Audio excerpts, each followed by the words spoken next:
Mesdames, Messieurs, dans la nuit du 23 au 24 septembre 2024, un peu après 1h du matin, l'ancien ministre des Sports, M. Oswald Romeki, a été interpellé au moment où il transmettait 6 sacs remplis de billets de banque au commandant de la garde républicaine. Des premières investigations.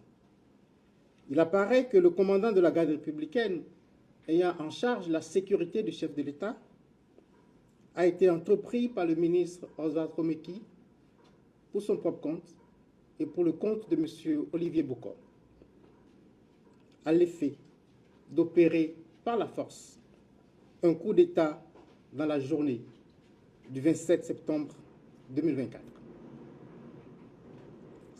C'est dans ce cadre que dès le 6 août, les intéressés ont ouvert un compte bancaire dans les livres de la NCA Banque Côte d'Ivoire au profit du commandant de la garde républicaine. Et la preuve de l'ouverture du compte a été transmise aux bénéficiaires avec un solde initial de francs CFA 105 millions. Pour achever de vaincre la résistance du commandant de la garde républicaine, ils lui ont promis et remis le 24 septembre 2024 en espèces une somme de francs CFA 1,5 milliard. Et cette somme est décomptée en 129 lots de 10 millions constitués de billets de 10 000 francs et 42 lots de 5 millions constitués de billets de 5 000 francs.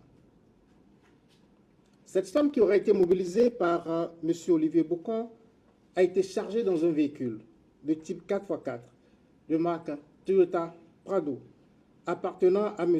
Oswald Romeki et muni d'une fausse immatriculation. C'est à l'occasion de la remise du dit véhicule et de la somme de 1,5 milliard de francs CFA que la brigade criminelle a procédé à l'interpellation de M. Oswald Romeki et du commandant de la garde républicaine. Dans l'heure qui a suivi, M. Olivier Bokor a été également interpellé par les éléments de la brigade criminelle. L'enquête en cours s'attelle à identifier toutes les personnes impliquées dans ces faits. Je ne manquerai pas, s'il y a lieu, de revenir vers vous pour vous donner de plus amples informations sur l'évolution de cette procédure. Je vous remercie.